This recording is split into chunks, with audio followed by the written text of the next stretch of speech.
कर्म करते करते, काम करते करते, पढ़ाई करते करते, दुकान चलाते चलाते, नौकरी करते करते, व्यवसाय करते करते, व्यापार करते करते, फैक्ट्रियां लगाते लगाते, तुम कर्म करते करते अगर थोड़ा थोड़ा भगवान का भजन करते हुए चलोगे तो वो साथ दे जाएगा। जिस दिन तुम सोच कर बैठे हो, अभी तो बचपन है, अभी तो जवानी है, अभी तो अधेड़ी है, अभी तो बुढ़ापा है, जो सोच कर बैठा है बाद में करूंगा, बाद में करूंगा, बाद में करूंगा, अभी जरा फ्री हो जाऊं, घर से जब बच्चे सब की नौकरी काम धंधा लग जाए तब मैं शिव पुराण सुनने जरूर जाऊंगा, और उससे पहले निपट गया काका जी तो क्या भरोसा, जीवन का क्या ठिकाना। रात को सोने से पहले भी भगवान का नाम लेकर सो। रात्रि में घबराहट हो गई, पसीना ठंडा निकल गया ना जी, सवेरे भगवान का नाम भी नहीं ले पाएगी। जितनी घर में अचार की बरनी रखी है उसका अचार रोज थोड़ा थोड़ा खा लिया करो, नहीं तो निपट जाओगे तो अचार ऊपर कैसे खाओगे। उसी तरह अचार की बरनी में रखा हुआ अचार रोज खाना चाहिए, थोड़ा थोड़ा स्वाद लेते हुए चलना चाहिए, नहीं तो फफूंद लग जाए, सड़ी जाए, बाद में दिल कितना दुखे। 2 किलो तेल डाला था, 700 रुपए का मसाला डाला था, मिर्ची भी पूरी डाली थी, ऐसा जोरदार अचार बना था, पूरे में फफूंद पड़ गई, सड़ी गया।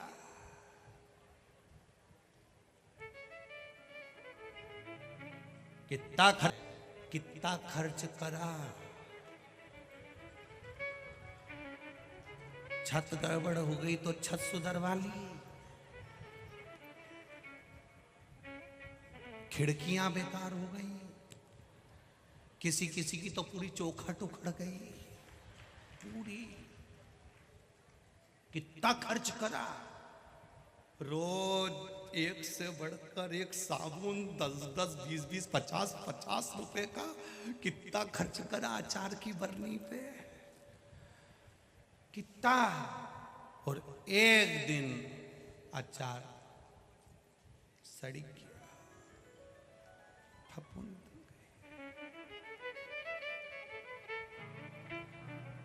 पूरी अचार की बरनी नीचे पड़ी। अब छोरा छोरी से क्यों चाट लो। जब तक अचार अच्छा था तो पोता भी गोदी में आके दादी दादी दादी दादी करे, उसकी स्मरण करे, गले से लगे, और वही अचार सड़ गया पड़ा हुआ है तो घर की बहुएं भी कह दे छोरा दूर हट, नहीं मैं दादी के गले लगूंगा, मैं दादी के गाल से गाल मिलाऊंगा। अब छोरा दादी के पास भी जाए तो बहू खींच कर दूर कर दे, अचार में से बदबू आने लगती है, कौन खाएगा। इसलिए जब तक अचार ताजा है, अच्छा है, इसकी जब तक अच्छा है, ताजा है, तब तक इसका प्रयोग करते रहो, थोड़ा थोड़ा राम नाम, कृष्ण नाम, शिव नाम जपते रहो, सड़ जाएगा एक दिन। बड़ा है वो, किसी काम का नहीं, किसी काम कोई नहीं खाएगा। कई लोग सोचते हैं बेकार हो गया तो मैं बर्तन वाली को दे दूंगी, घर में पोछा लगाने वाली को दे दूंगी। बर्तन वाली इतनी समझदार है, 10 घर जाती है, घाट घाट का पानी पीती है।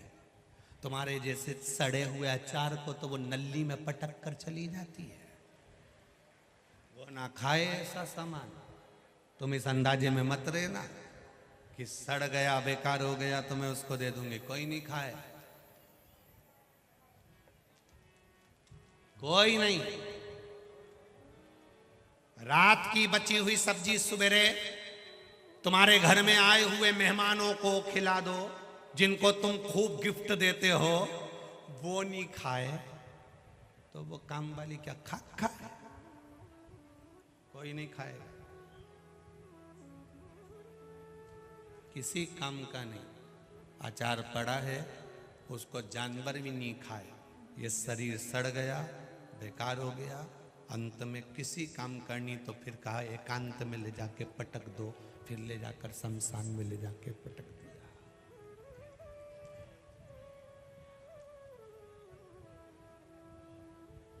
कोई नहीं आएगा। तब उस परमात्मा से इतनी विनती जरूर करना कि भोलेनाथ दया करना, मैं तेरे भरोसे हूँ। मेरे बाबा दया करना, मैं तेरे भरोसे हूँ। मैं तेरे भरोसे हूँ, मैं तेरे भरोसे हूँ, मैं तेरे भरोसे हूँ, मैं तेरे भरोसे हूँ। मेरे बाबा दया करना,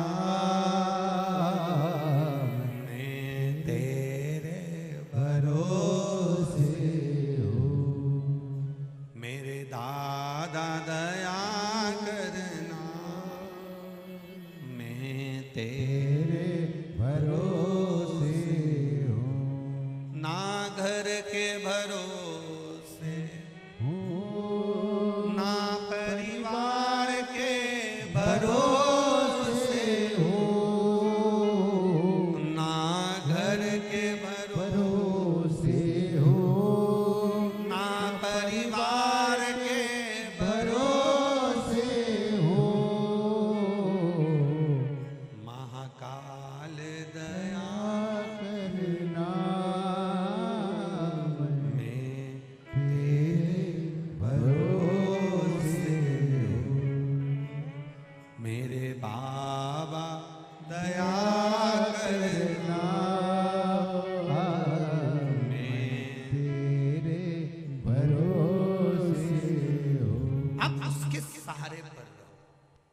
कई लोग कह देते हैं गुरुजी इनको गुस्सा बहुत आता है, गुरुजी ये चिड़चिड़ बहुत करे, गुरुजी ये बहुत बोले, गुरुजी मेरी बहू बहुत गुस्सा करे, वो कहे मेरी सास बहुत गुस्सा करे। हम कहते हैं भगवत भजन में जब रमोगे तो ये क्रोध, चिड़चिड़ प्रवृत्ति, शब्द अपशब्द सब चला जाए।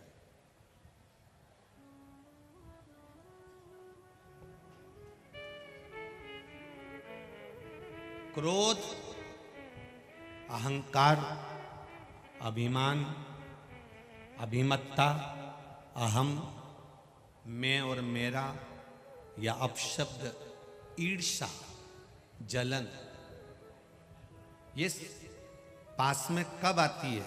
जब तक हम परमात्मा की भक्ति में नहीं रखते। और सरल भाषा में समझ लो, शक्कर डब्बे में रखी है, गुड़ डब्बे में रखा है, तो मक्खी आएगी कि नहीं आएगी? बोलो जम के, अच्छे से तो बोलो, आएगी।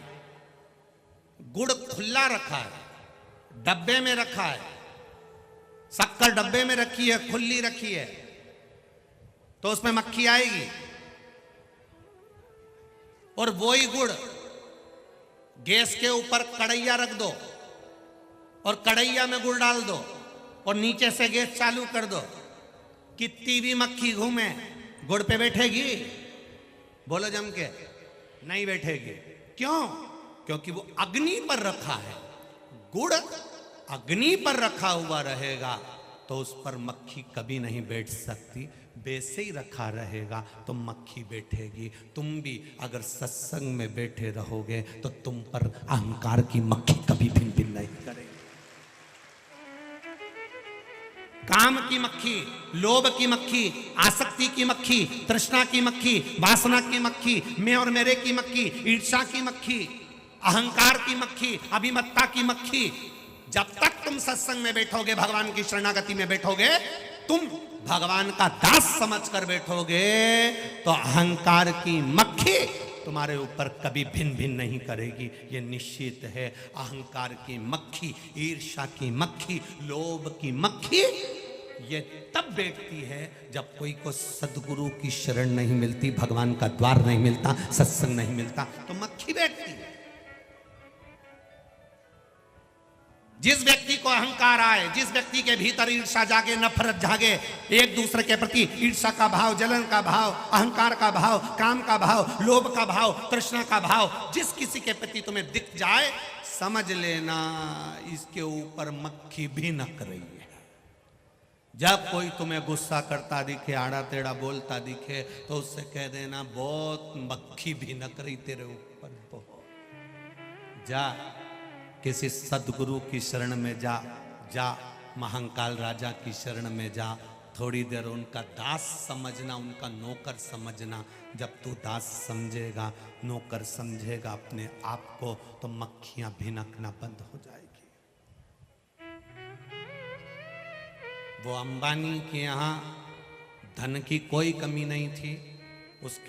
उनके बेटे की शादी हुई तो कहीं विदेश में जाकर अपनी पत्नी को घुमाता फिरता, पर वो अंबानी के छोरे को संस्कार ऐसा दिया था कि शादी के बाद मंदिर मंदिर दर्शन करते फिरे, क्योंकि हमें संस्कार देना। आज के जमाने में 2 फैक्ट्री का मालिक हो जाए, आज के जमाने में 1 फैक्ट्री का मालिक हो जाए, 2-3 गाड़ियां आगे पीछे क्या हो जाती है, व्यक्ति इतना अभिमान में फूल जाता है कि साधारण व्यक्ति को तो गिनता ही नहीं है। और वो एक मंदिर में डेरा डेरा जाकर प्रणाम करते फिर रहा है। कहां करोड़पति, धनपति, वैभवपति, सत्तापति।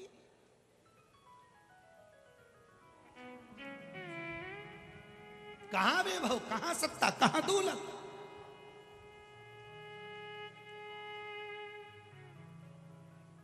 अच्छे अच्छे सूरमा भी जमीन पर पड़े मिलते हैं महाराज। स्वयं लता मंगेशकर भी जो गायक में प्रथम थी, जिसको सारे अवार्ड थे, सब कुछ था, वो हॉस्पिटल में पत्र लिखकर कहती है कि भले कुछ भी हो पर अंत में कोई साथ नहीं देता, अंत में तो केवल जिसका भजन किया है वो साथ देता है। कौन देगा तुम्हारा साथ? आज दुनिया के लोग तुम्हें माला पहना देंगे, आज दुनिया के लोग तुम्हारा सम्मान कर देंगे, आज दुनिया के लोग तुम्हारा आदर कर देंगे, सत्कार कर देंगे, सम्मान कर देंगे, पर इस सम्मान से दूर हटकर हमें उसकी चौखट का दास बनना। किसी मंदिर में जल चढ़ाने से बड़ा है उसके मंदिर में झाड़ू लगाना, किसी मंदिर में प्रसाद चढ़ाने से बड़ा है उस मंदिर के निर्माल्य को उठाकर विसर्जन कर देना।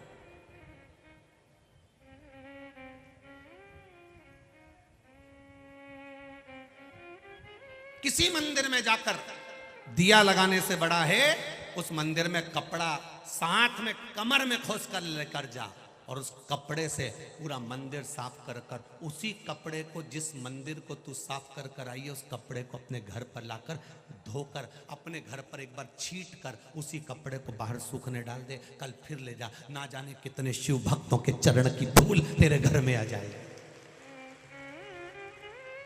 कितने शिव भक्तों के चरणों की धूल आ जाएगी। कौन किस भाव से आया, उसका भाव क्या है, उसकी शुद्धता क्या है, उसकी निर्मलता क्या है, जरा विचार करिएगा। उसके भीतर कितना शंकर का गुणगान होगा, किस भाव से वो मंदिर में आया होगा। पानी गिरा होगा, कीचड़ मचा होगा, जब तुम अपने घर का कपड़ा ले जाकर पोछा लगाकर साफ कर कर लेकर आई और घर में ही धोया और छीट दिया, ना जाने कितनों के चरण की रज, मेरे महादेव के चरण की रज अपने घर में रोज मिल रही है प्रतिदिन। लोग कहेंगे, कई बार तो मोहल्ले के लोग भी कह देंगे, क्यों नहीं पहचानते होंगे तो कह देंगे काम वाली अच्छी है, नहीं पहचानते होंगे तो कह देंगे कब से रखा इस नौकर को, नहीं पहचानते होंगे तो कह देंगे कब से रखा इस सेवक को, नहीं पहचानते होंगे तो कह देंगे काम वाला अच्छा है, रोज झाड़ू लगाता है, रोज पोछा लगाता है। जितना जितना लोग अपशब्द कहकर जाएंगे, जितना जितना लोग तुम झाड़ू लगा दिए, पोछा लगा दिया, लोग हंसकर चले गए, ताना देकर चले गए, उसमें वो डाउन हो रहा है और तुम उन्नति की ओर बढ़ते चले जा रहे हो, तुम प्रोग्रेस की ओर बढ़ रहे हो। ये पत्र में इस माँ ने अपने बेटे का जो फोटो लगाया है, इसने लिखा क्या है, मेरे केवल 4 पशुपति व्रत हुए और मेरा बच्चा मुझसे कह रहा है कि एक व्रत नहीं हुआ, भगवान स्वीकार नहीं करेगा। और ये अंकपात रोड पर रहने वाली ममता विश्वकर्मा उज्जैन की कह रही है, विश्वास अपने बच्चे से कह रही है। ये मत सोचना कि खंडित हो गया। कई लोग बड़े सोच में पड़े रहते हैं। शिव महापुराण यहाँ तक कहती है पुराना शिवलिंग है, बहुत पुराना शिवलिंग है, जहाँ पर लोग पूजन करते रहे, धीरे धीरे अगर वो खंडित भी हो गया, टुकड़े टुकड़े भी हो गए, तो भी वो शिवलिंग विसर्जन के लायक नहीं रहता, वो पूजन के लायक ही रहता। शिवलिंग को कभी खंडित नहीं माना गया है। शंकर भगवान के शिवलिंग को कभी खंडितता का भाव नहीं कहा गया। शंकर का शिवलिंग अगर 4 टुकड़े भी हो जाएगा तो वो 4 शिवलिंग के रूप में पूजा जाएगा। उसका एक एक कण भी अलग हो जाएगा तो भी वो शिवलिंग के रूप में पूजा जाएगा। शंकर कभी खंडित नहीं होता। शंकर भगवान तो वो जीवन के सुख को प्रदान करने वाला होता है, उसकी खंडितता नहीं रहती। वो अजर और अमर है, उसकी खंडितता नहीं है।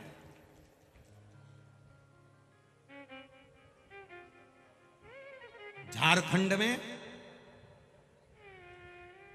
जम्मू में, गुजरात में, महाराष्ट्र में, मध्य प्रदेश में भी कई ऐसे मंदिर हैं जहां पर शंकर भगवान के छोटे छोटे टुकड़े तक हो गए हैं। बिजली महादेव निकल कर जाओ मनाली में, जिस शिवलिंग पर बिजली गिरती है और शिवलिंग पूरा टूट जाता है, एक विकलांग व्यक्ति मक्खन लेकर ऊपर चढ़कर धीरे धीरे लड़खड़ाता जाता है, मक्खन से शिवलिंग जोड़ देता है और वो जुड़ा। शिवलिंग कभी खंडित नहीं होता, वो अखंड है, आनंद है, वो उसकी खंडता नहीं, उसकी खंडितता नहीं। गुरुजी, हमारे घर में जो लड्डू गोपाल है ना, छोटे से गुरुजी, वो लड्डू गोपाल बहुत छोटे से हैं। हमारी बहू वृंदावन जा रही है, हमने उससे बड़े लड्डू गोपाल बुलवा लिए। क्यों? इनका श्रृंगार नहीं हो पाता और छोटे से लड्डू गोपाल हैं तो उनकी आंख नहीं लग पाती, उनका हम श्रृंगार नहीं कर पाते। शिव पुराण कहती है तुम्हारे दादी के हाथ के, परदादी के हाथ के, तुम्हारे बुजुर्गों के हाथ की रकम, घर आज तक संभाल के रखे हो तो फिर विश्वास भी तो रखो। भले उसकी आंख नहीं लगे पर वो तुमको आज भी निहारता है, जो छोटा सा लड्डू गोपाल तुम्हारे घर में। नागपुर के पल्लोड़ परिवार, जिनके घर में चोर ने चोरी कर ली, ठाकुर जी के मंदिर में प्रवेश कर गया, चांदी के बर्तन थे, चमकदार लड्डू गोपाल की मूर्ति थी, उसको लगा ये सोने की होगी, चोर ठाकुर जी को भी ले गया, चांदी के बर्तन भी ले गए।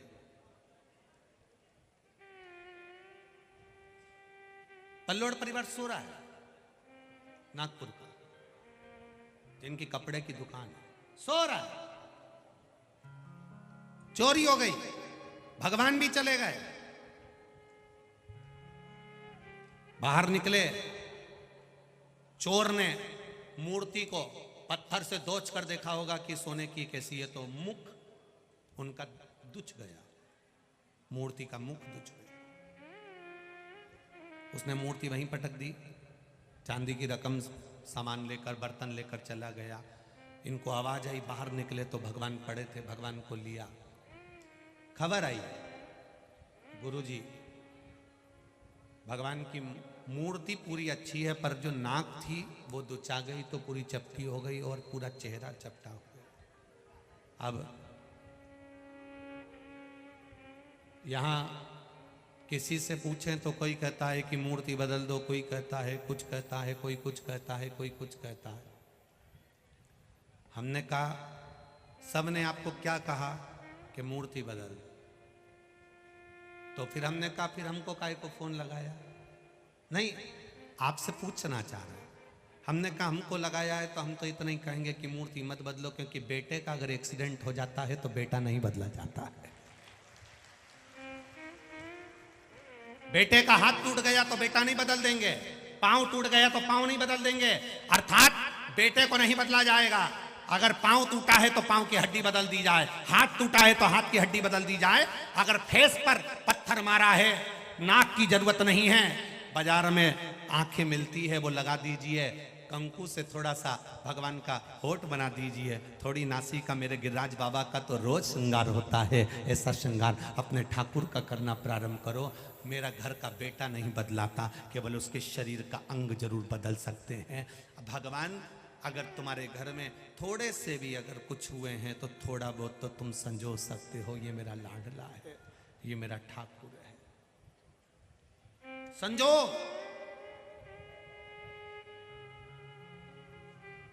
फोटो फट गया, ले जाकर पीपल के वृक्ष के नीचे रख दिया।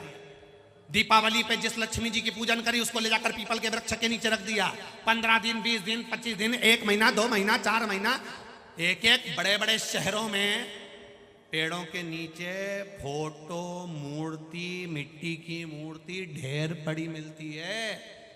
मेरा उज्जैन नगर की भी माताओं से निवेदन है और सब जगह की माताओं से, जितने लोग कथा सुन रहे हैं उनसे एक ही निवेदन करना चाहूँगा, जिस शहर में रहते हो हफ्ते में 1 दिन तुम्हारे मोहल्ले की माताओं को नियम बनाना चाहिए, किसी पेड़ के नीचे हमारे सनातन धर्म के फोटो और मूर्ति मिले तो उनको एक झोले में इकट्ठा कर कर एकत्रित कर कर कहीं एक स्थान पर उनको विसर्जन कर दो, या उनको माटी में ही मिलाकर उनको रख दीजिए। कोई जलाशय में, छिपरा जी में हमें विसर्जन नहीं करना है, क्योंकि हमें हमारी माँ को शुद्ध रखना।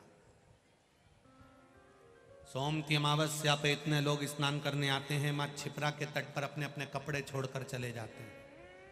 सारा अनाउंसमेंट होता है छिपरा के तट पर, ये घूम गया, वो घूम गया, ये मिल गया, वो मिल गया, सारा अनाउंसमेंट होता है, यहां से दर्शन करो, वहां से दर्शन करो। एक अनाउंसमेंट छिपरा के तट पर सोमती अमावस्या को भी होना चाहिए कि आपके कपड़े आप घाट पर छोड़कर नहीं जाओगे, वो कपड़े वापस बैग में भरकर लेकर जाइए। हमारी छिपरा शुद्ध है और शुद्ध रहना चाहिए। छोड़ गए कपड़े, वो लात में आ रहे हैं, बाद में नगर निगम बटोर रही है, कीचड़ हो रहा है, उन कपड़ों को ना जाने कितने लोग लांग कर जा रहे हैं, वो कपड़े मां छिपरा की गोद में पड़े हुए हैं। दीपदान का महत्व स्कंद पुराण के कार्तिक खंड को पढ़िएगा। दीपदान का क्या महत्व है? दिया पुश्ते में रखकर, डब्बे में रखकर कार्तिक के महीने में मां छिपरा के जल में छोड़ने से मां छिपरा कभी प्रसन्न नहीं होगी।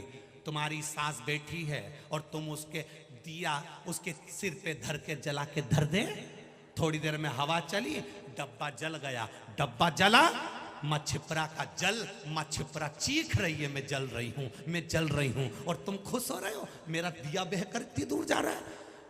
दीपदान का महत्व स्कंद पुराण कहती है कि दीपदान घाट पर करा जाता है, पानी के अंदर नहीं।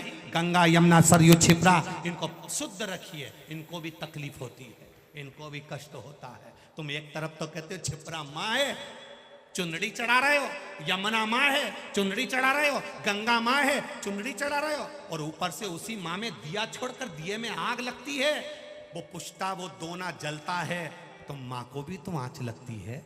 एक तरफ तुम माँ कह रहे हो, दूसरी तरफ से आग लगा रहे हो, कहाँ की रीति है तुम्हारी? और बाद में कहते हो सियोर वाला महाराज बहुत आड़ी टेढ़ी बोलता है, ये कहाँ की रीति है तुम्हारी? इसको प्रियता नहीं कह सकते, इसको हमारी आनंदता नहीं कह सकते। बस यही बदलाव हमारे जीवन में आए। मेरा अवंतिकापुरी की जो भजन मंडली वाली माताएं हैं, जिनके 5-10 माताओं की भजन मंडली बनी हुई है, या पूरे विश्व के लोग इस कथा को सुन रहे हैं, आपके मोहल्ले में जितनी भजन करने वाली मेरी जीजियां हैं, मेरी माँ हैं, उनसे इस शिव महापुराण का अगर कुछ दक्षिणा मांगूं तो यही मांगूंगा कि आपके क्षेत्र में पेड़ के नीचे अगर सनातन धर्म की कोई मूर्ति या फोटो रखे हैं तो उनको हफ्ते में एक बार जाकर उठाकर कहीं एक तरफ ले जाकर उनको ठंडा कर दीजिए, उनको किसी पेड़ के नीचे खड्डा खोद कर उसको डाल दीजिए, जिससे उसी में दब जाए। पर हमारे देवताओं का अपमान ना हो, उनका सम्मान हो। प्रत्येक स्थान पर भगवत भजन करने वाली माताएं, मेरा विश्वास कहता है वो जरूर करेंगी, जरूर। कहीं मेरा विश्वास झूठा नहीं जा सकता, मेरा विश्वास पक्का कहता है कि वो यहाँ से सीख कर जाएंगी। अगर पेड़ के नीचे कोई मूर्ति या फोटो किसी ने रख दिया है, मिट्टी की मूर्ति है, लक्ष्मी जी पूछ कर रख देते हैं, देवी गणगौर पूजी पटक के आ गए, रख कर आ गए, इनको नहीं, इनको उठाकर हमें एक ओर ले जाकर रखना, हंसी ना उड़े।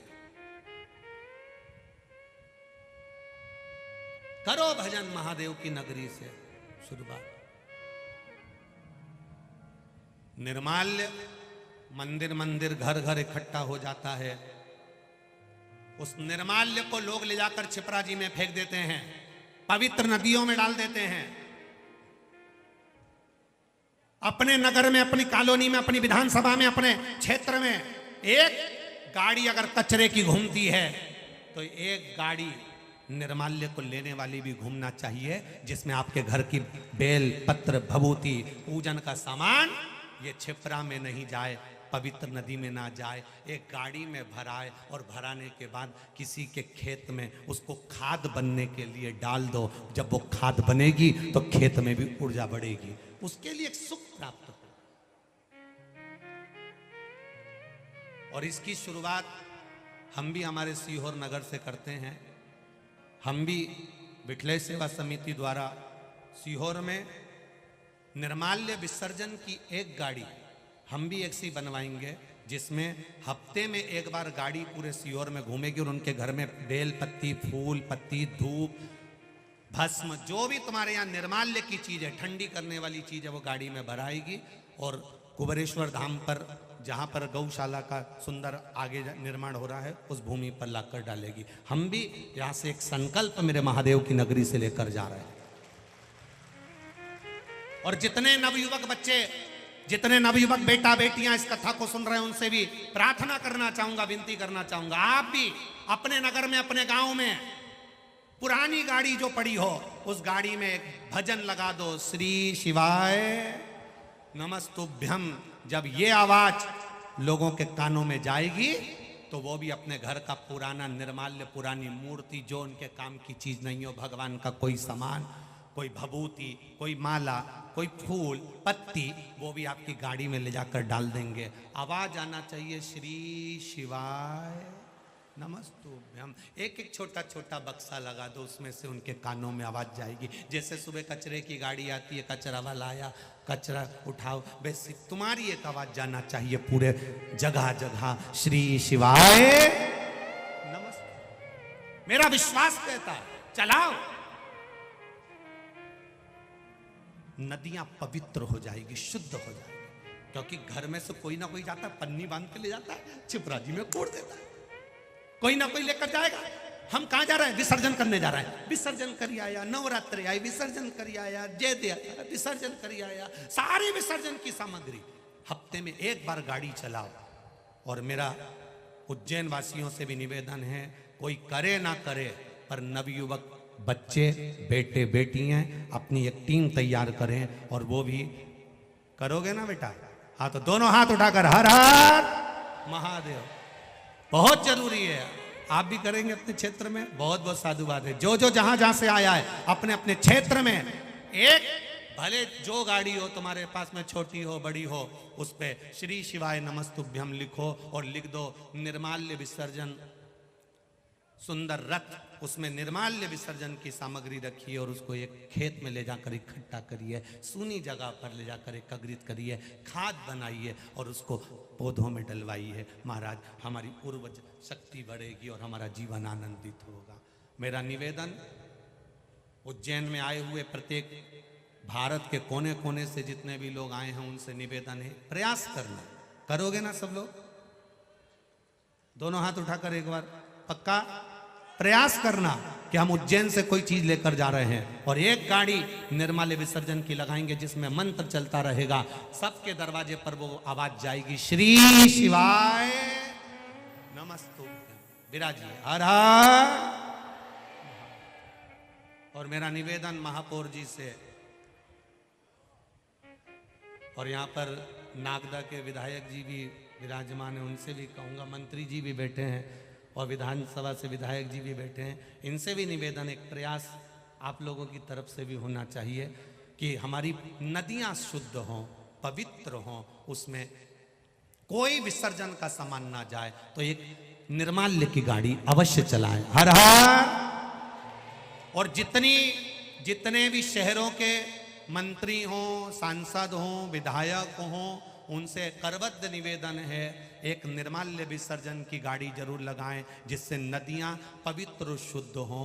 जो गाड़ी चलाएंगे उनका फोटो अगर समिति के पास आएगा तो आगामी कथाओं में आस्था चैनल पर 50 बार उनका फोटो, उनकी गाड़ी दिखाई जाएगी और साथ में उनका सम्मान भी किया जाएगा। हम अलग से बिटले सेवा समिति द्वारा एक बड़ा सा पुरस्कार बनवाते हैं, जिसको निर्माल्य की गाड़ी जो चला रहा है, नदियों को शुद्ध करने के लिए, बावड़ी, तालाब, कुओं को पवित्र करने के लिए, उसके लिए पहल आपको और हमको करना पड़ेगी शिव महापुराण के माध्यम से।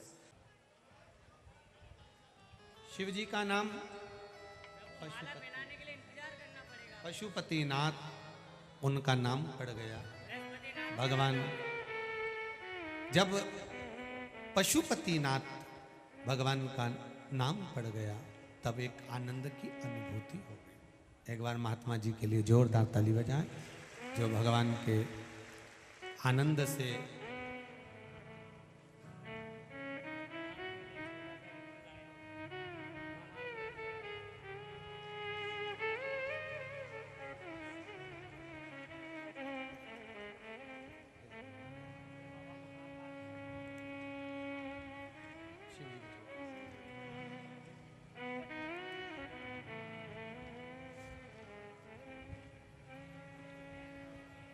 भगवान शिव का एक आनंद स्वरूप तारकाक्ष, विदुम्माली, कमलाक्ष, तीनों के प्राण भगवान शिव ने हर लिया। पशुपति भगवान का नाम पड़ गया, पशुपतिनाथ के रूप में शिव जी विराजमान हो गए। पशुपति व्रत, पाशुपत्य अस्त्र, पाशुपत्य व्रत की महत्वता। शिव महापुराण की कथा कहती है 5 सोमवार पशुपति व्रत होता है। सुबह के समय पर भगवान शिव का अभिषेक पूजन करना, मंदिर में जाकर उसी थाली को वापिस रख लेना पूजन की, उसी थाली में शाम को प्रसाद मीठे का लेकर जाना। और कितने दिए? जम के बोलो, 6 दिए लेकर जाना। 6 दिए भूमि पर रखना, 5 दिए प्रज्वलित करना, प्रसाद के 3 हिस्से कर 2 हिस्से मंदिर में रखना, 1 हिस्सा और बिना जो प्रज्वलित दिया है, बिना जला दिया है, वापिस थाली में रख लेना। पूजन कर बाबा से विनती कर दिल की बात देवाधिदेव महादेव से कहकर आ जाना। घर में प्रवेश करने से पहले सीधे हाथ की ओर, जो आपका राइट हैंड हो, घर में प्रवेश करते हैं, उसके बाहर घर की ओर मुख कर 6ठे नंबर का दिया वहां पर प्रज्वलित कर देना और बाबा से अपने हृदय की बात कह देना। 5 व्रत होते हैं, बीच में कोई रजो धर्म आ गया या कहीं जाना पड़ गया या कहीं आना पड़ गया तो उस व्रत को भले छोड़ दो, अगला करना, पर करना 5 ही। एक ही मंदिर में करना। मंदिर अगर बदलेंगे तो श्रेष्ठ नहीं है। जिस मंदिर में 5 व्रत 4 व्रत करें, उसी में 5वां करें। जब 5वां व्रत रहे वैसा की वैसा ही पूजन करें। 5वें व्रत के दिन भी एक श्रीफल, कुछ भेंट देवाधिदेव महादेव को समर्पित करने के लिए। 108 चावल के दाने हो, मूंग के दाने हो, या पुष्प की पंखड़ी हो, या कोई भी 108 सामग्री शिव जी को अपने मन से कहते कहते समर्पित करें। 5 दिए फिर प्रज्वलित करें। 6ठा दिया उठाकर थाली में रख लें। प्रसाद के 2 हिस्से मंदिर में रखें, 1 हिस्सा लेकर जाएं, दरवाजे के पास में फिर वो प्रज्वलित करें। जो श्रीफल लेकर गए थे वो मंदिर में ही भगवान को भेंट के साथ समर्पित कर दें। 5वां व्रत जब पूर्ण हो तो भगवान से निवेदन करें, आज मेरे व्रत पूर्ण हो रहे हैं बाबा, दिल से जो आपसे कहा आप दिल से प्रदान करना, ऐसी कृपा करना, मेरे मन के मनोरथ पूर्ण हो। घर आइए और घर पर आकर प्रसाद किसी को बांटा नहीं जाता। जो प्रसाद का हिस्सा लेकर आए हो वो पहले आपको खाना है, उसके बाद भोजन करिए। पहले प्रसाद का हिस्सा खाओ फिर भोजन करो। भोजन में ऐसा नहीं है कि मीठा ही मीठा खाना है या फलाहारी फलाहार करना है, ऐसा भी नहीं है। आप जैसा घर में भोजन बनता है सात्विक भोजन ग्रहण करें। किसी ढोंग या प्रपंच में ना पड़ते हुए भगवान के पशुपति व्रत का स्मरण करें और दिल से बाबा से प्रार्थना करें। भगवान पशुपति के रूप में विराजमान हुए। अगला जो वर्णन आया है भगवान का सुंदर भाव में जो वर्णित किया गया, शिव कथा कर रही है। देवताओं ने राक्षसों के साथ मिलकर मंथन किया और उस मंथन में सबसे पहले अगर कोई प्रकट हो रही है तो वो गौ माता प्रकट हो रही है।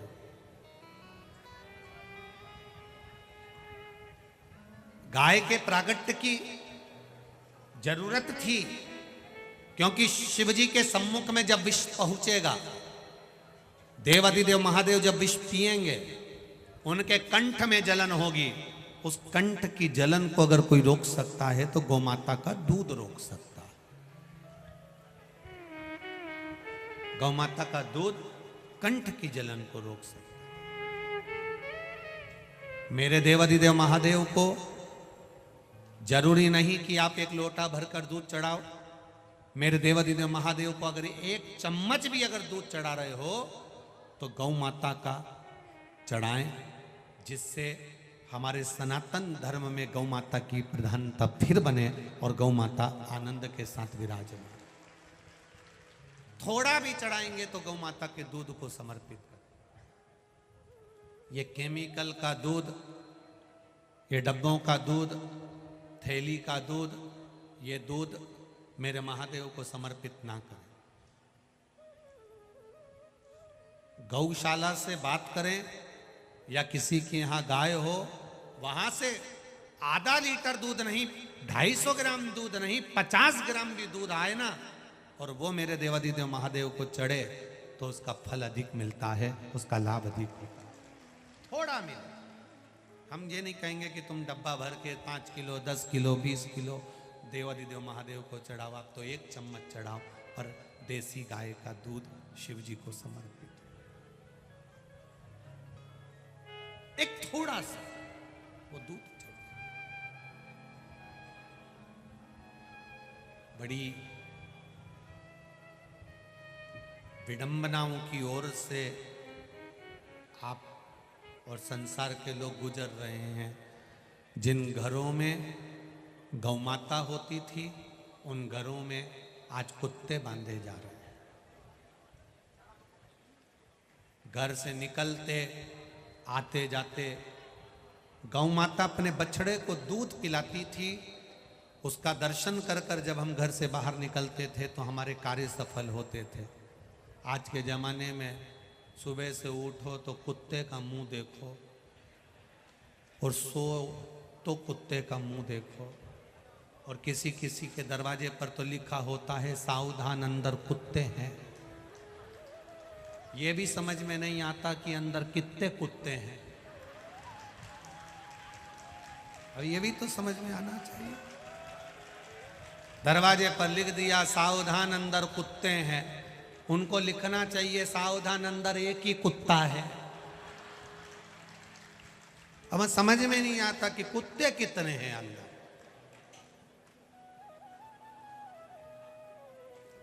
समझने वाली बात रखो, हम मना नहीं करेंगे, पर तुम्हारे घर की सुरक्षा के लिए रखो।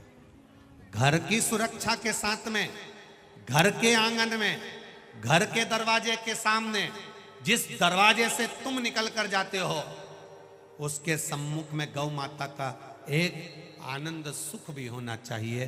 गाय की खुर की रजमस्तक चढ़े तो जीवन कृतार्थ हो जाए। रखो।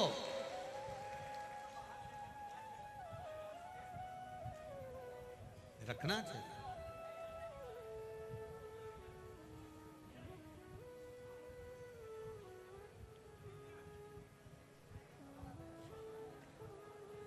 ये एक जीवन का सुख है, ये एक जीवन का एक आनंद है।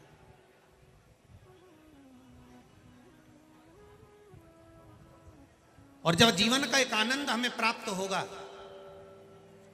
जब जीवन का एक सुख हमें प्राप्त होगा, तो उसकी आनंदता स्वयं श्रेष्ठता की।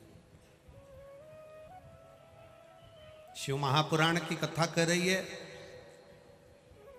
गौ माता का सुंदर प्रागट्य हुआ और गौ माता के प्रागट्य का कारण केवल इतना था कि शिव जी के गले में जो विष है उस विष की जलन समाप्त हो जाए, उस विष की जलन समाप्त। हमारे राष्ट्र के साधु संत सन्यासी तपस्वी साधक उपासक ये सभी, पीछे आवाज नहीं आ रही है क्या? एलईडी बंद है, एलईडी चालू कर दो। साधु संत सन्यासी तपस्वी साधक उपासक ये सभी गौ माता के लिए निरंतर कार्य में लगे हुए। हमारा भी फर्ज बनता है कि हम गौ माता की सेवा में तल्लीनता से लगे रहें, गौ माता की सेवा करते रहें। थोड़ा सा दूध चढ़ाएं पर गौ माता का शिव जी को चढ़ाएं। एक प्रश्न किसी भाई ने बाहर से करा है, नवल किशोर शुक्ला कानपुर उत्तर प्रदेश से हैं, नवानगंज कानपुर उत्तर प्रदेश से इनका जो पत्र कोरियर द्वारा आया है, इसमें इन्होंने एक प्रश्न किया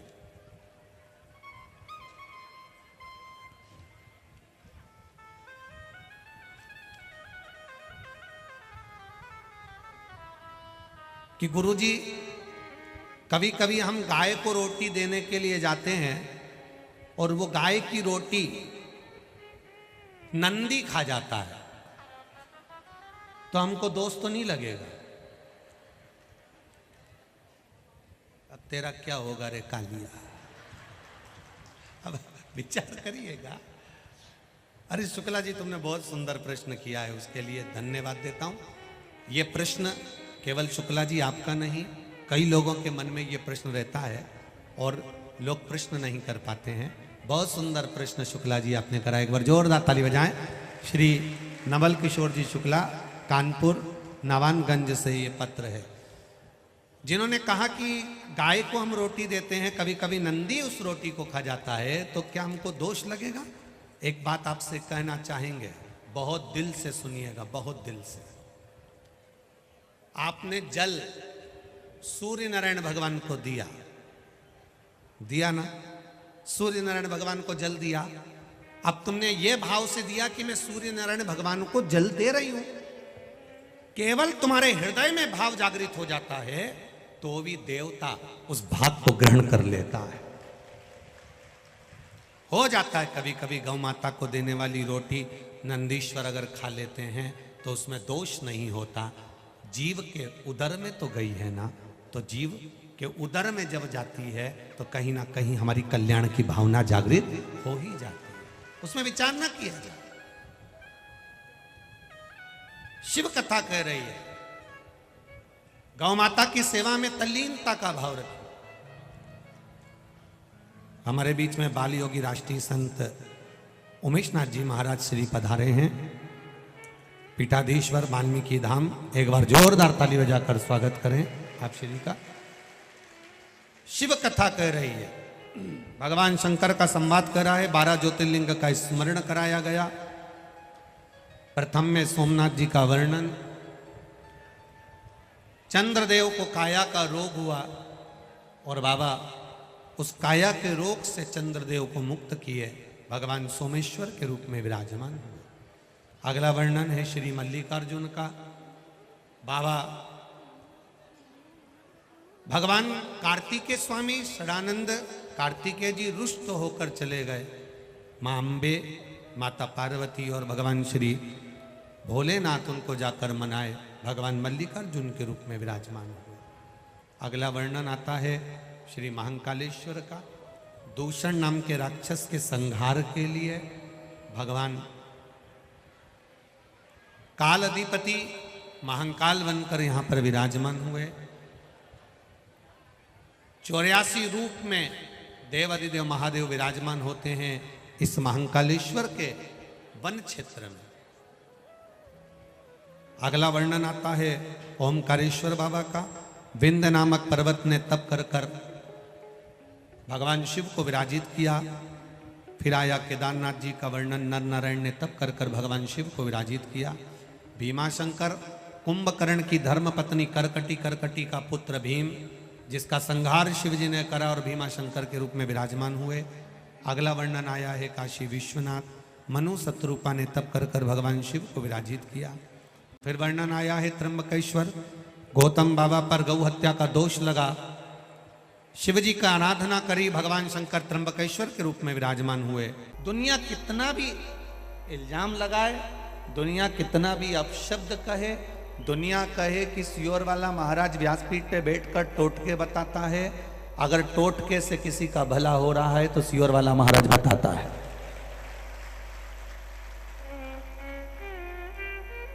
ये टोटका नहीं है।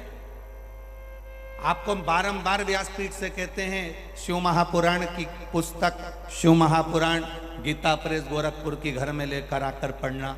जितने शब्द इस व्यासपीठ से यहाँ से कहे जाएंगे, एक एक बेलपत्री, एक एक जल की महत्वता, एक एक चावल के दाने की महत्वता जो बताई जाएगी, वो व्यासपीठ से कभी भी मन से नहीं बताई जाएगी। इस पोथी या सारे पुराणों में से निकाल कर ही बताई जाएगी, अलग से नहीं बताया जाएगा। उस महादेव की कृपा किसको कहते हैं, उसका भजन किसको कहते हैं, उसका स्मरण किसको कहते हैं।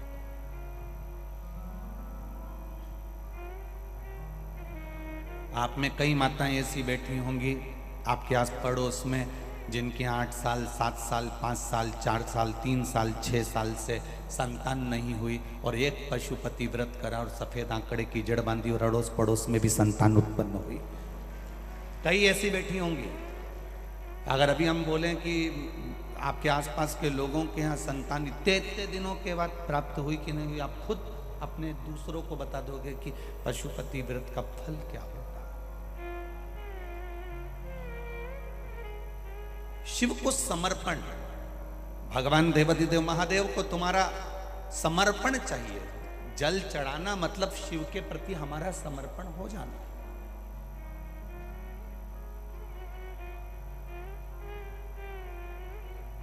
एक पत्र है ममता विश्वकर्मा, अंकपात मार्ग उज्जैन से, मेरा बड़ा बेटा विजय विश्वकर्मा, कहीं बैठी हैं ममता विश्वकर्मा, अंकपात मार्ग उज्जैन, कहीं बैठी हो तो हाथ हिलाइएगा जहां कहीं बैठी हो। ममता विश्वकर्मा, अंकपात मार्ग उज्जैन से, मेरा बड़ा बेटा विजय विश्वकर्मा बहुत दिनों से पढ़ाई कर रहा था, शासकीय नौकरी लगने के कई बार नंबर नहीं आए, कई बार मन उचिष्ट हो गया। टीवी पर कथा महाशिवपुराण देखी, उसमें पशुपतिनाथ के व्रत के बारे में बताया। मैंने मेरे बेटे की शासकीय नौकरी के लिए पशुपतिनाथ का व्रत किया, और व्रत करने के दौरान 4 व्रत के करने के बाद अचानक मेरे ससुर जी शांत हो गए। ससुर जी शांत हुए और मेरे व्रत पूरा नहीं कर पाए। बाबा ने अधूरा व्रत करने पर मुझे ऐसा फल दिया कि मैं बहुत मन में सोचती थी कि मेरा व्रत अधूरा रह गया, मेरे ससुर जी चले गए। मेरा बेटा मुझसे कहता है, माँ 5 व्रत तेरे पूरे नहीं हुए, उसका फल नहीं मिलेगा। मैंने मेरे बेटे से कहा, शिव है, चाहे उसका एक व्रत क्यों ना हुआ हो, अगर विश्वास से करा होगा तो तेरा जॉब जरूर लगेगा। और मेरे बेटे ने सरकारी नौकरी के लिए अप्लाई करा। नौकरी मुंबई के रेलवे में स्टेनोग्राफर के पद पर मेरे बेटे को पद प्राप्त हो गया। मेरे बेटे का मैं फोटो भी लगा रही हूं और मेरा भी फोटो लगा रही हूं। आई है क्या? अच्छा उधर है क्या? दोनों हाथ हिला देना। श्री शिवाय नमस्ते। इधर बैठे हैं, आवाज ना आ रही है, स्क्रीन चलने रहा है, स्क्रीन चालू करवाओ। शिव तत्व की प्राप्ति इसी को कहते हैं जी। स्क्रीन चालू करवा। ये शिव है, ये औघड़ी है। उस पर किया गया भरोसा, उस पर किया गया विश्वास खाली नहीं जा सकता। आप बाबा के दरवाजे पर आए हो, महाकाल राजा की चौखट पर आए हो,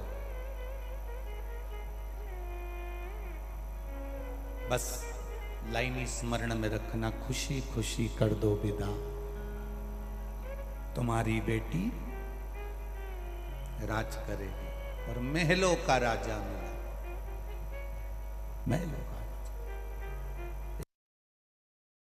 हो रही है, 5-10 मिनट लग रहा है। महलों का राजा,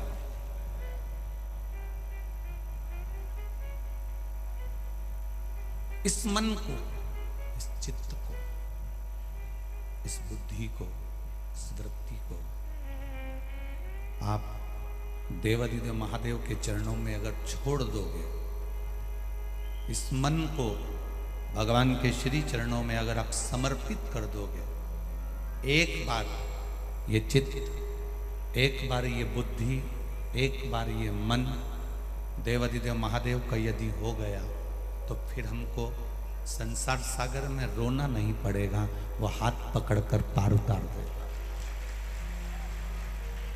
हम उसके भरोसे पर जी, हम उसके सहारे पर जी। मैंने तेरे ही भरोसे बाबा, तेरे ही भरोसे हवा बिच उड़ती जावांगी बाबा, डोर हटो छटीला मैं कटी जावांगी, भोले मैं तेरी पतंग, शंभू मैं तेरी पतंग, हवा बिच उड़ती जावांगी बाबा, डोर हटो छटीला में कटी जावांगी। मैंने तेरे ही भरोसे बाबा, तेरे ही भरोसे हवा बिच उड़ती जावांगी बाबा, डोर हटो छटीला में कटी जावांगी। हम उसके सहारे पर जिए, हम उसके भरोसे पर जिए, तो वो हमको साथ देता है।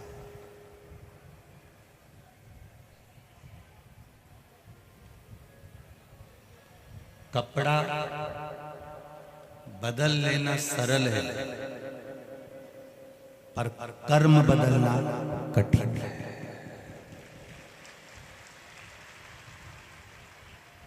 कपड़े बदलने में 1 मिनट लगता है। ये शर्ट पसंद नहीं आई, दूसरा पहन लिया, या कुर्ता पसंद नहीं आया, दूसरा पहन लिया, ये पैंट पसंद नहीं आया, दूसरा पहन लिया, ये कमीज पसंद नहीं आई, दूसरी पहन ली, ये पैजामा पसंद नहीं आया, दूसरा पहन लिया, कुर्ता पसंद नहीं आया, दूसरा पहन लिया।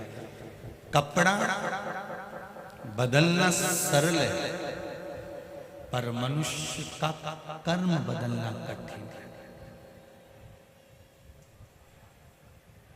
कपड़ा तुरंत बदल सकते हो, पर कर्म, जब तुम भगवान का भजन करते हो, शिव के मंदिर तक जाते हो, शिव महापुराण तक पहुंचते हो, भगवान शंकर की चौखट तक पहुंचते हो, उसके चरणों में अपना शीश नवाते हो, तब जाकर तुम्हारा कर्म बदल पाता है, तब जाकर। कपड़े रोज बदलते हो, कपड़े रोज चेंज करते हो,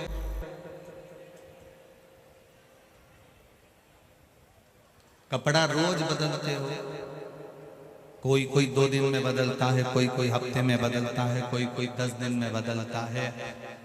कपड़े रोज बदलते हो, कपड़ा हफ्ते भर में, 3 दिन में, 5 दिन में, 7 दिन में बदलते हो। तो शिव महापुराण की कथा कहती है, कर्म बदलने के लिए भी परमात्मा की चौखट को ढूंढना। कपड़े बदलना होता है तो अलमारी खोलना पड़ती है, और कर्म बदलना होता है तो मन, बुद्धि और चित्त खोलना होता है। परमात्मा की चौखट।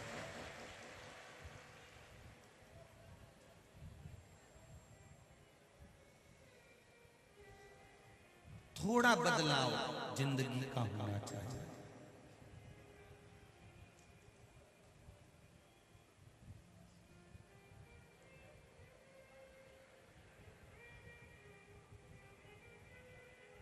ये 4 जगह ऐसी है जहां पर यदि आपका अपमान हो जाए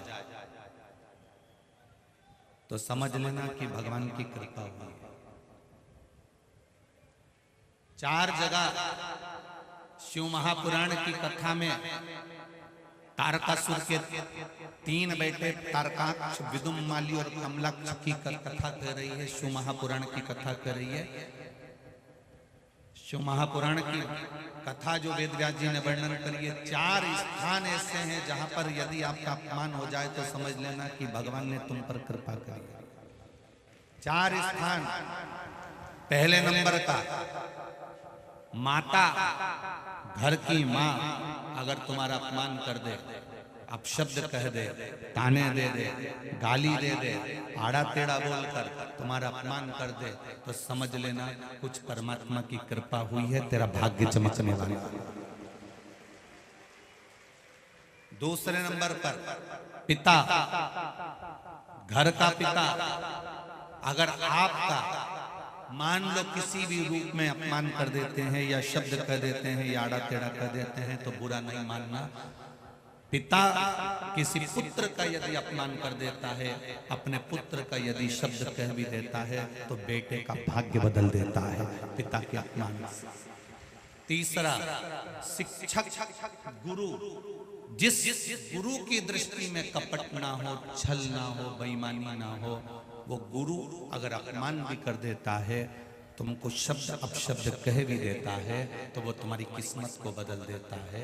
स्वयं गुरु द्रोणाचार्य का चरित्र पढ़ना, जिस गुरु ने कितना कितना कहा और बेटे वो शिष्य उसका जीवन पलट गया।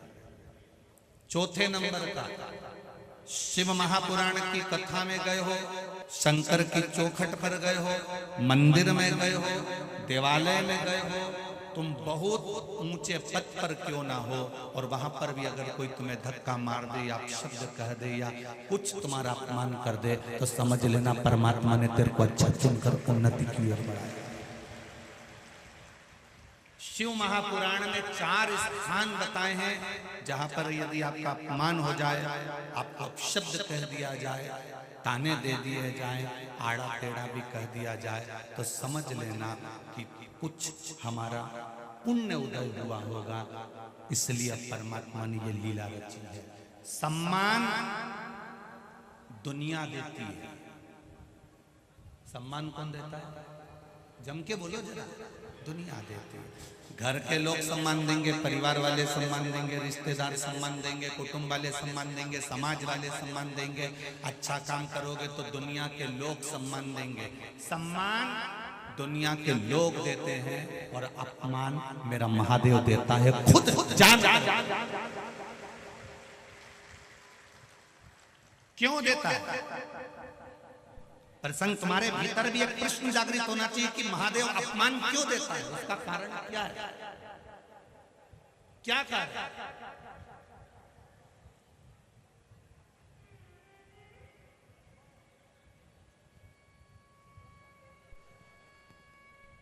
महादेव पार्वती जी से कहते हैं, पार्वती अगर मेरा अपमान नहीं हुआ होता तो मैं भी 33 कोटि देवताओं की गिनती में बैठा होता। मेरा जगह जगह अपमान हुआ, इसलिए मैं देवों का भी देव महादेव बनकर बैठा।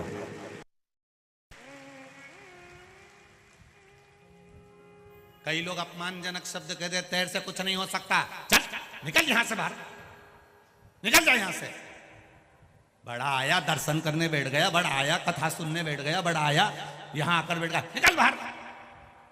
ये अपमान के शब्द कभी कभी महादेव निकलवाते हैं।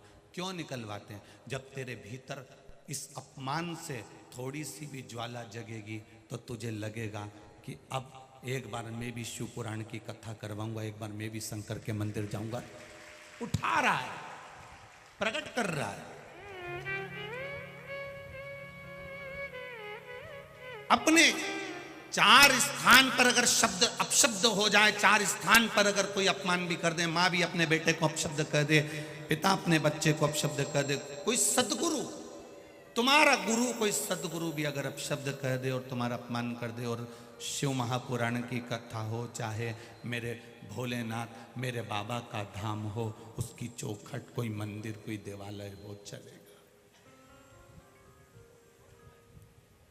दुनिया के सताए लोग यहाँ सीने से लगाए जाते हैं, दरबार में भोले बाबा के दुख दर्द मिटाए जाते हैं।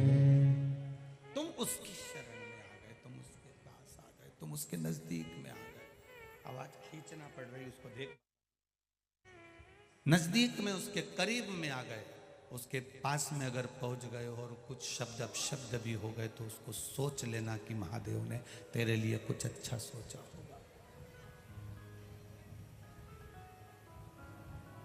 कुछ अच्छा सोचा होगा।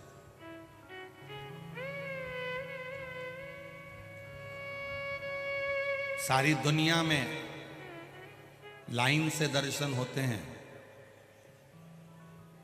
पंढरपुर चले जाओ, तिरुपति चले जाओ, सांवरिया जी चले जाओ, तुम्हारी मर्जी पड़े जहाँ चले जाओ, सब जगह लाइन से दर्शन होते हैं, सब जगह लाइन से लोग पहुँचते हैं। एक उज्जैन का महाकाल और एक नाथद्वारा का श्री जी बाबा बिना लाइन के दर्शन देता है, धक्के में निकाल देता है।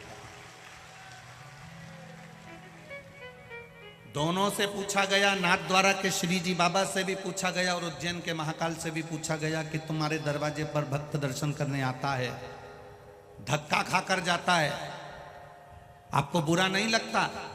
देवादिदेव महादेव ने और नाथद्वारा के श्री जी बाबा ने कहा, जो मेरे दरवाजे का धक्का खा लेता है फिर वो दुनिया के धक्के नहीं खा पाता। जो मेरी चौखट का धक्का खा गया, जो मेरे दरवाजे का धक्का खा गया, जो मेरे द्वार का धक्का खा गया, वो दुनिया में फिर कहीं का धक्का नहीं खाता।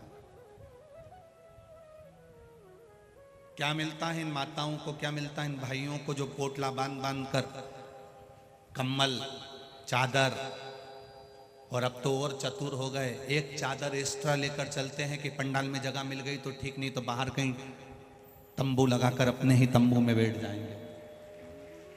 क्या मिलता है इनको यहाँ आने पर? क्या प्राप्त होता है शिव महापुराण की कथा में पहुंचने पर? ये जितने बैठे हैं, किसी के घर में खाने की कमी नहीं है। ये जितने बैठे हैं, किसी के घर में कूलर और पंखे की कमी नहीं है। ये जितने बैठे हैं, किसी के घर में राजसी ठाठ की कमी नहीं है। सबके घर भोजन है, सबके घर जमीन है, सबका प्लाट है, सबका मकान है, सबकी जमीन जायदाद घर, सबके आभूषण भी है, सबके घर में मोबाइल भी है, एक नहीं 3-3 4-4 है, सबके घर में सब सुख है।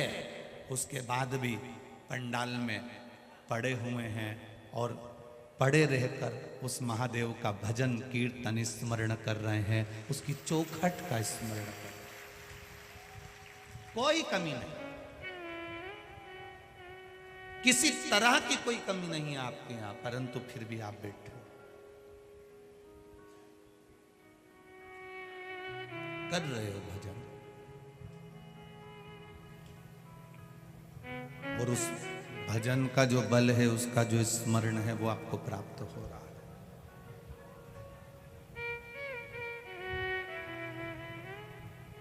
शिव तत्व से प्राप्त हो रहा है। कोई कहे कि हमारा अपमान हो गया, या हमको अपशब्द कहा गया, या हमको आड़ा टेढ़ा कहा गया, शिव महापुराण के आज विराम दिवस में तारकासुर के 3 बेटे तारकाक्ष, विदुम्माली और कमलाक्ष की इन तीनों की कथा को शिव पुराण में जरूर पढ़ना। उसमें 4 अपमान की जगह बताई गई, जहां पर मिल जाए तो समझ लेना कि तुम्हारा भाग्य चमकने वाला है, तुम्हारी किस्मत प्रबल होने वाली।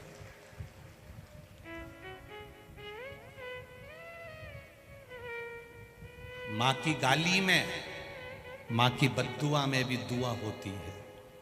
पिता की गाली में, पिता की मार में भी दुआ होती है। गुरु के अपशब्द में भी, गुरु की गाली में भी, गुरु के ताने में भी दुआ होती है। और शिव पुराण हो चाहे भगवान का मंदिर हो, उसकी चौखट से जो गया, जिस रूप में गया, उसको उस फल की अनुभूति महादेव करा ही देता है। दुख नहीं करना।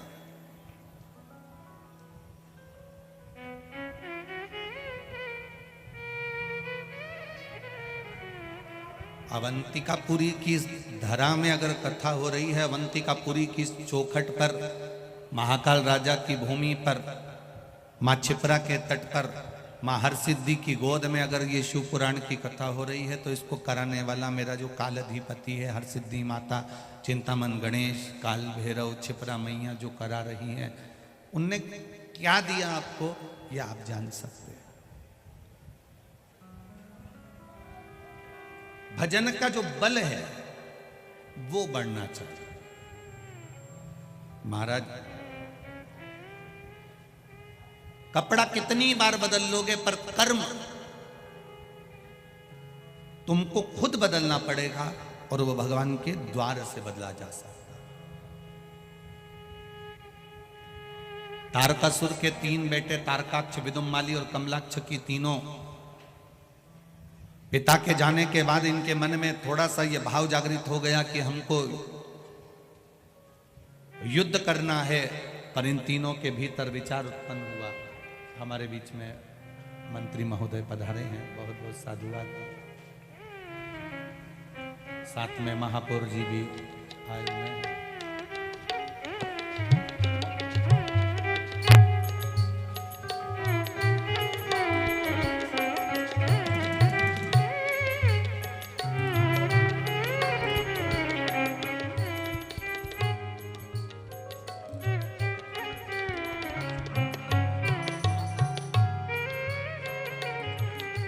हमारे यहाँ की सभापति अध्यक्ष जी भी पधारी हुई हैं।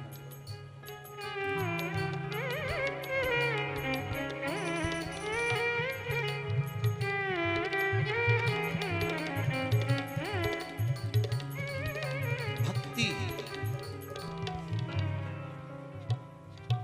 विश्वास, दृढ़ता, भरोसा जितना जितना प्रबल होगा, उतना उतना आनंद की अनुभूति।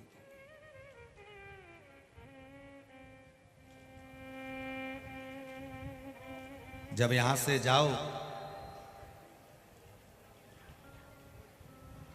उज्जैनी से जब जाओ, अवंतिकापुरी से जब जाओ, तो बाबा से विनती कर कर जाना, दादा अब मैं यहां से जा रही हूं, तेरे भरोसे पर जा रही हूं। मेरा विश्वास कहता है तू इतनी खुशियां देगा, मेरी झोली भर देगा, और मैं फिर खुश होकर यहां पधारूंगी, ऐसी कृपा कर।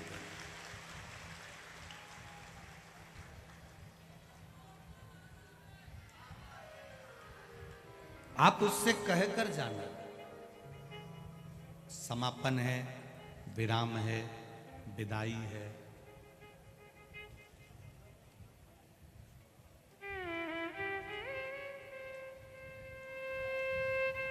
वो केतन महेश्वरी जी के यहाँ से शीला भाभी, विनोद खंडेल, वो गोविंद खंडेलवाल के यहाँ से उनकी धर्म पत्नी, ये सब लोगों की आंख में आंसू थे।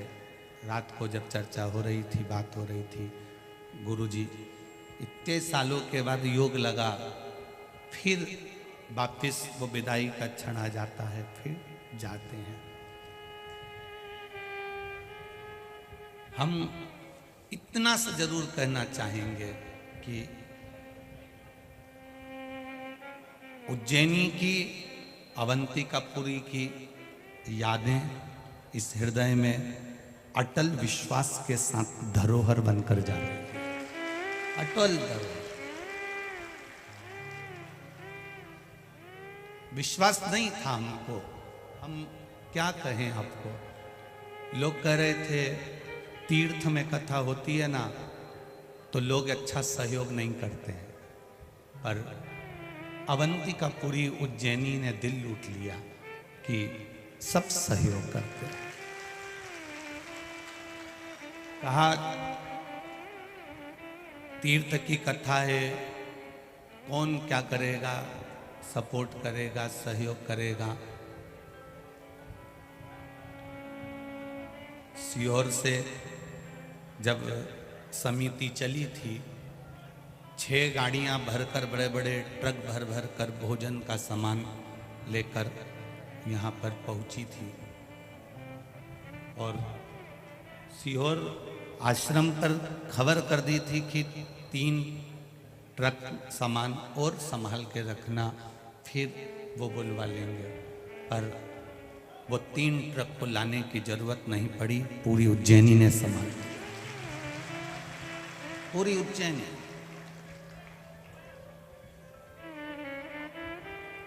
चले भले जाएंगे, पर महाकाल राजा आपकी याद बहुत आई, निश्चित है।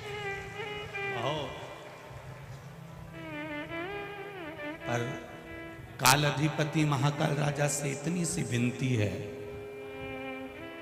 बेटे से त्रुटि हो जाए और बेटा अगर भूल जाए तो बाप कभी मत भूलना, इस पुत्र को और इन बच्चों को, संतान को ना भूलना। बड़ी खुशी, बड़ा एक उमंग, बड़ा उत्साह, बड़ा आनंद अवंतिकापुरी में रहा है। बड़ा ये उज्जैनी में ये मंदिर के ट्रस्ट, मंदिर संभालने वाली प्रशासनिक व्यवस्थाएं तो अब चालू हुई है। पुराने समय में अगर निकालोगे तो उज्जैन महाकाल के मंदिर के ठीक पीछे से क्षिप्रा जी बहकर निकलती थी। पुराने लोगों से अगर बात करोगे और उज्जैन का इतिहास निकालोगे, अवंतिकापुरी का अगर इतिहास निकालोगे, स्कंद पुराण से अवंतिकापुरी का इतिहास निकालना तो क्षिप्रा महाकालेश्वर मंदिर की दीवार से टच होकर बहती थी। कोई ट्रस्ट, कोई आधिकारिक व्यवस्था उस समय पर नहीं थी। केवल पुजारी परिवार पूजा करता था। बहुत दूर से लोग आते थे, पुजारी परिवार के घर में जाकर रुकते थे और पुजारी परिवार की माताएं उनको भोजन बनाकर खिलाती थी। पुजारी परिवार की बहुएं, पुजारी परिवार की माताएं, उस समय कोई ट्रस्ट नहीं, कोई प्रशासन आदि नहीं, केवल महाकाल के मंदिर के पीछे से मां क्षिप्रा निकलकर बहकर जाती थी। और बहुत दूर दूर से लोग ज्योतिर्लिंग का जब दर्शन करने आते थे, कोई भवन, कोई धर्मशालाएं, कोई होटलें, ये कुछ नहीं हुआ करती थी। मंदिर का प्रांगण भी इतना बड़ा नहीं होता था, केवल मंदिर का गर्भगृह और गर्भगृह के सामने खुला ओटला होता था, जहाँ पर पुजारी धूप में बैठता था और अपने भक्तों के लिए वो मंदिर का पट खोल कर रखता था। और जब भक्तों को भूख लगती थी, पुजारी तुरंत अपना छोटी सी माला झोली उठाता, बेलपत्री उठाता, घर पहुंच जाता। धर्मपत्नी पुजारियों की कहती, आज कितने भोले आए हैं। कभी पुजारियों की धर्मपत्नी ने यह नहीं कहा कि आज कितने यजमान आए हैं। पुजारी घर की धर्मपत्नी एक शब्द कहती थी, आज कितने भोले आए हैं। और पुजारी बेलपत्री निकालकर अपनी पत्नी के हाथ में रख देता था। पत्नी गिन लेती थी कि इसमें कितनी बेलपत्री है, एक बेलपत्री में 3 पत्ती है। ऐसे अंदाजा लगाकर पत्नी उतने लोगों का भोजन तैयार कर लेती थी। पति कभी नहीं कहता था कितने लोग भोजन करेंगे। ये पुजारी परिवार था। और उस पुजारी परिवार की क्रमता, उस पुजारी परिवार की आज क्रमता यहाँ चलती चली आ रही है, उनकी पद्धति आज चलती चली आ रही है। दुनिया बदल गई हो, पर मेरा विश्वास कहता है पुजारी परिवार वही की वही आज भी आतुर रहता है समर्पण के प्रति, आज भी आतुर। आज भी कई पुजारियों के घर पर कोई भगत आ गया, चलो भोले भोजन करना, चलो भोले प्रसाद पाना, चलो भोले भजन करना। ये तक संत महात्मा हमारे बीच में पधारे हैं, आदरणीय जैन साहब भी पधारे हैं, बहुत बहुत साधुवाद। ये तत्व है हमारे भीतर। एक भजन का बल बढ़े, एक भक्ति बढ़े, एक विश्वास तुम्हारे भीतर दृढ़ होता चले, ये शिव पुराण कहते हैं। बहुत बहुत भजन करने वाले जब आप आगे बढ़ोगे, रोज रोज शिव मंदिर जाना चालू कर दोगे, रोज एक लोटा जल चढ़ाना चालू कर दोगे, अपने दिल की बात दुनिया से नहीं कहोगे, महादेव से कहना चालू कर दोगे, तो फिर बीच में कोई आएगा, वो कहेगा क्यों मंदिर जा रहे हो, क्यों जल चढ़ा रहे हो, कुछ नहीं होता, कुछ नहीं होगा। लोग आड़ा टेढ़ा भी कहेंगे, अपशब्द भी कहेंगे कि जिसने शिव पुराण को जाना ही नहीं है वो शंकर के लिए कुछ भी कह सकता है, कुछ भी। पर किसी की बात पर विश्वास करने से पहले मेरी जीजियों से निवेदन है, मेरे जीजाओं से निवेदन है, किसी की बात पर विश्वास करने से पहले कोई तुमसे कहे कि शंकर जी पर चढ़ा हुआ पानी नहीं पीना चाहिए, कोई के शिवलिंग का स्पर्श नहीं करना चाहिए, कोई के शंकर जी को चढ़ा प्रसाद नहीं खाना चाहिए, किसी की बात पर विश्वास करने से पहले एक बार इस व्यासपीठ पर विश्वास करना और शिव महापुराण अपने घर पर लाकर पढ़ना कि लिखा कि नहीं। कहने वाला कुछ भी कह देगा तो क्या मान लोगे? कहने वाला तुमसे कह दे कि तुम्हारा पिता ऐसा है, कहने वाला तुमसे कह दे तुम्हारी माता ऐसा है। एक बात याद रखना, घर में लाया हुआ जहर केवल जो लेकर आया है जहर को खाने के लिए, घर पर लाया गया जहर एक व्यक्ति को मारता है और कानों में घुला हुआ जहर ना जाने कितनों को समाप्त कर देता है, ना जाने कितनों को। बड़ी बड़ी पीठ पर बैठकर, बड़े बड़े आसन पर बैठकर लोग कह देते हैं शंकर जी को जल मत चढ़ाओ, शंकर जी को पानी मत पियो, शंकर जी का प्रसाद मत खाओ, शंकर जी के शिवलिंग का स्पर्श मत करो। पर वो सोच नहीं पाते हैं कि तुम कह रहे हो कि पीने वाला स्वान बन जाएगा, ये बन जाएगा, पर ये तो सोचो कि जो महादेव से दूर हटा देगा तो वो कौन सी योनि में चला जाएगा, उसका भी तो स्मरण रखिए। हमारा सनातन धर्म जोड़ने का काम करता है, हमारा सनातन धर्म भगवान के करीब में जाने का कार्य करता है। आज छोटी छोटी संस्थाएं 24 घंटे लगी है, मंदिर में हनुमान चालीसा करिए, छोटी छोटी संस्थाएं लगी हैं, कहीं रामायण का पाठ करिए, छोटी छोटी संस्थाएं लगी हैं कि सब एकजुट होकर चलें। और कभी कभी विषमता कोई जीव बो देता है कि आप मंदिर से दूर हट जाओ, भगवान से दूर हट जाओ। पियो, क्या होता है शंकर पर चढ़े हुए जल का केवल आचमन कर लेने से? शिव महापुराण विद्येश्वर संहिता पेज नंबर 75 एक एक शब्द कहता है कि शिव पर चढ़ा हुआ मात्र आचमन कर लेने से। और कौन सा ऐसा धर्म है जो शिव से छूटा हुआ? कौन सा ऐसा धर्म है जो शंकर से छूटा हुआ है? एक एक धर्म को उठाकर देखिएगा, एक एक संप्रदाय को, एक एक समाज को उठाकर देखिएगा, कोई शिव से दूर नहीं है। क्या था पहले? राम जी का स्वरूप आया, राम अवतार के बाद भगवान कृष्ण के मंदिर आए, कृष्ण अवतार के बाद अन्य देवताओं के जितने भी मंदिर थे ये सब राम अवतार कृष्ण अवतार के बाद आए हैं। पहले भूमंडल पर, पृथ्वी पर था क्या? क्या था पृथ्वी पर? केवल एक शिवलिंग की पूजन दुनिया पूरा विश्व करता था और देश नहीं विदेश भी करता था। केवल एक शिवलिंग की पूजन, उसके सिवा कुछ नहीं। पूरी भारत की भूमि को क्या, पूरे विश्व की भूमि को खोद कर देखना, कोई मूर्ति निकले ना निकले, पर एक शिवलिंग जरूर निकलेगा, ये निश्चित है। पूरी भारत की भूमि को, पूरे विश्व की भूमि को खोदिए, उसमें से शिवालय जरूर निकलेगा, क्योंकि कुछ नहीं था तब शिव था, और अंत भी शिव है और शुरुआत भी शिव है। जब सब समाप्त हो जाता है तब भी कुछ नहीं बचता, आखिरी में शिव ही बचता है और कुछ नहीं बचता। अंतिम शिव है तो शुरुआत शिव।